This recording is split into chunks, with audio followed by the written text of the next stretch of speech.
Good morning friends. आज के session में हम ज्योग्राफी का एनालिसिस शुरू कर रहे हैं। उसमें सबसे पहला सेक्शन है हमारा इंडिया फिजिकल।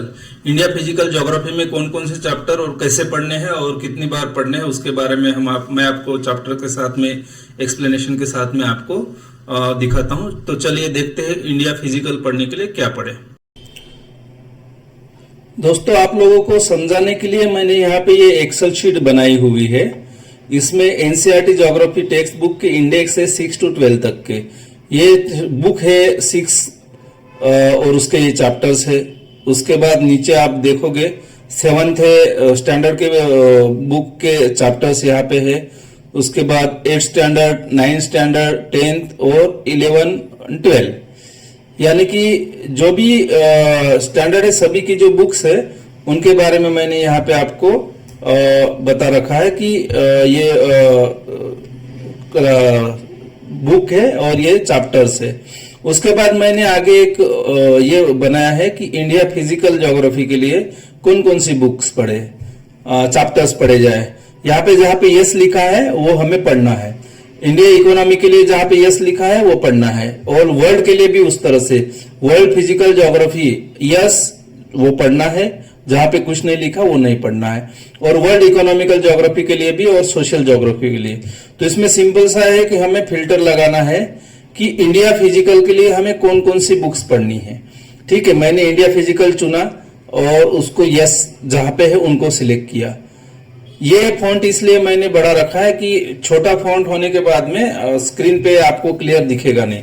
तो जब हम इंडिया फिजिकल पार्ट पढ़ने जा रहे हैं बेसिक अंडरस्टैंडिंग के लिए, तो उसके लिए जहां पे वो सिलेबस को कोरिलेट करने वाला जो पार्ट है वो ये है।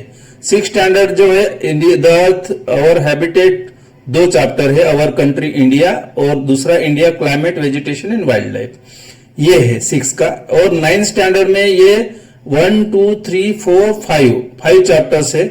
India size and location, physical features of India, drainage, climate, natural vegetation and wild life. और उसके बाद जो इंपॉर्टेंट चैप्टर्स आते हैं 11 में, इंडिया फिजिकल एनवायरनमेंट।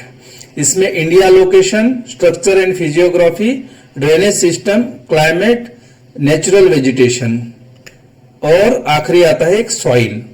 तो ये 11th स्टैंडर्ड के 6 चैप्टर्स, 9th स्टैंडर्ड के 5 चैप्टर्स और 6th स्टैंडर्ड के 2 चैप्टर, ये हमारा इंडिया फिजिकल का पार्ट है।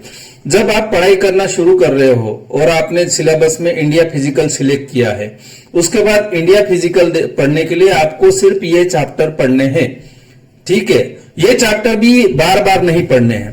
फर्स्ट टाइम जब आप पढ़ने जा रहे हो तो आपको 6th स्टैंडर्ड और 9th स्टैंडर्ड की बुक पढ़नी है, लेकिन सेकंड टाइम के लिए आपको वो पढ़ने की जरूरत नहीं है। सिर्फ 11th स्टैंडर्ड की बुक्स को अगर आप पढ़ लेते हैं तो चीजें क्लियर हो जाएगी। क्यों? ये देखो, जो फर्स्ट चैप्टर है आपका आवर कंट्री इंडिया, इसमें जो आपको इंफॉर्मेशन दी गई बिल्कुल बेसिक इंफॉर्मेशन है, बहुत छोटी इंफॉर्मेशन 6th स्टैंडर्ड के स्टूडेंट के हिसाब से। ठीक है, और उसी इंफॉर्मेशन की इन्होंने यहाँ पे फिर से रिवाइज किया है।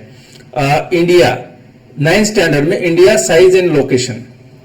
ठीक है, तो यहाँ पे फिर से उसी चीज को उन्होंने इंडिया का साइज बताया और रिवाइज किया है। ठीक है, उसके बाद फिर से उन्होंने उसको एलोबरेट करते हुए इस चैप्टर को यहाँ पे देखो 11th स्टैंडर्ड में इंडिया लोकेशन करके बोला है। तो ये लोकेशन और ये 2 बार रिपीट होके तीसरी बार यहाँ पे आ गया। तो इंडिया लोकेशन देखो, आप इंडिया आवर कंट्री इंडिया पढ़ोगे, फिर इंडिया साइज एंड लोकेशन पढ़ोगे, उसके बाद में इंडिया लोकेशन पढ़ोगे। ये सीक्वेंस आपका पढ़ने का रहेगा। तो इंडिया के बारे में फिजिकल जो फिजियोग्राफी है उसके बारे में आपको क्लियर हो जाएगा। और जब आप इंडिया लोकेशन पढ़ना शुरू करोगे तो उसमें जो डिटेल्स दी गई है उसके अंदर में कौन सी ऐसी चीज है जो इंडिया साइज और लोकेशन में दी है या फिर अवर कंट्री इंडिया में दी है लेकिन यहां नहीं दी, तो वहां के जो पॉइंट्स है आप यहाँ पे इस चैप्टर में ऐड कर लो। तो आपको बाद में ये 2 चैप्टर रिवाइज करने की जरूरत नहीं, सिर्फ इंडिया लोकेशन पढ़ लोगे तो हो जाएगा। ठीक है, सेकंड आपका आ गया India climate vegetation and wild life. ये भी सेम है, यहाँ पे आपको बेसिक क्लाइमेट के बारे में, वेजिटेशन और वाइल्ड लाइफ के बारे में बताया। आगे इन्होंने क्लाइमेट के लिए सेपरेट चैप्टर रखा है, वेजिटेशन एंड वाइल्ड लाइफ के लिए भी सेपरेट चैप्टर रखा है। 6th स्टैंडर्ड का यहाँ पे एक ही चैप्टर में 3 चीजें आ गई। 9th स्टैंडर्ड में देखिए यहाँ पे क्लाइमेट सेपरेट है, और ये क्लाइमेट पढ़ने के बाद ये क्लाइमेट पढ़ो, और ये वेजिटेशन एंड वाइल्ड लाइफ पढ़ने के बाद में ये फिफ्थ चैप्टर जो है 9th स्टैंडर्ड का natural vegetation and wild life पढ़ो। उसके बाद फिर से आपको उसका रिपीटेशन आपको 11th स्टैंडर्ड में दिखने को मिल जाएगा। यहाँ पे आपने क्लाइमेट पढ़ लिया, और 11th स्टैंडर्ड में भी आपने क्लाइमेट पढ़ लिया, उसके बाद आपको 9th स्टैंडर्ड में भी पढ़ लिया, उसके बाद आपको 11th स्टैंडर्ड में भी क्लाइमेट का सेपरेट चैप्टर है। तो देखिए, आपको इंडिया का क्लाइमेट आपको यहाँ पे भी समझना है, तो आप यहाँ पे जो चीजें आपको रिपीट नहीं लग रही है ऐड कर लेना है यहाँ पे। और नेचुरल वेजिटेशन में यहाँ पे एक चैप्टर आ गया, 9th स्टैंडर्ड में चैप्टर आ गया, और यहाँ पे भी एक नेचुरल वेजिटेशन का चैप्टर 11th स्टैंडर्ड में भी आ गया। तो आप देख सकते हैं कि जो 6th और 9th में जो भी फिजिकल इंडिया फिजिकल के बारे में चैप्टर्स है वो सभी रिपीट हो गए 11th स्टैंडर्ड में। तो आप नेक्स्ट रिपीटेशन जब करोगे, रिवीजन करोगे, तो आपको 6 और 9 का पढ़ाई करने की जरूरत नहीं है। आप सिर्फ 11 का जो पढ़ाई करोगे उसी के आधार पे आपका काम हो जाएगा। और एक सॉइल करके चैप्टर आगे ऐड हुआ है, ठीक है। तो इस तरह से ये चैप्टर जो है ये इंपॉर्टेंट है। और ये इंडिया फिजिकल के लिए ये पार्ट है। आपको इंडिया फिजिकल में फिर से बता दूं, 6th स्टैंडर्ड में 2 चैप्टर, 9th स्टैंडर्ड में 5 चैप्टर और 11th स्टैंडर्ड में 6 चैप्टर आपको एक बार पढ़ने हैं। और सेकंड टाइम आपको सिर्फ 11th स्टैंडर्ड के चैप्टर पढ़ना है, और यहाँ पे जो भी एक्स्ट्रा चीजें वो यहाँ पे ऐड कर लेनी है।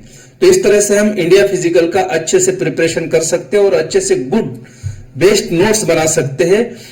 मैं आप लोगों को एक चीज बिल्कुल मेरे एक्सपीरियंस के साथ बता दूं कि ज्योग्राफी के लिए मैंने एनसीईआरटी और गोची लियोंग के अलावा कोई भी और बुक मैंने यूज नहीं करी, ना प्री के लिए यूज करी थी, ना मेंस के लिए यूज करी थी।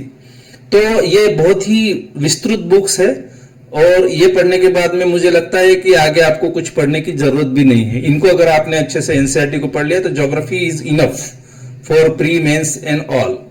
तो आगे का सेशन हम देखेंगे इंडिया इकोनॉमिकल और इंडिया सोसाइटी।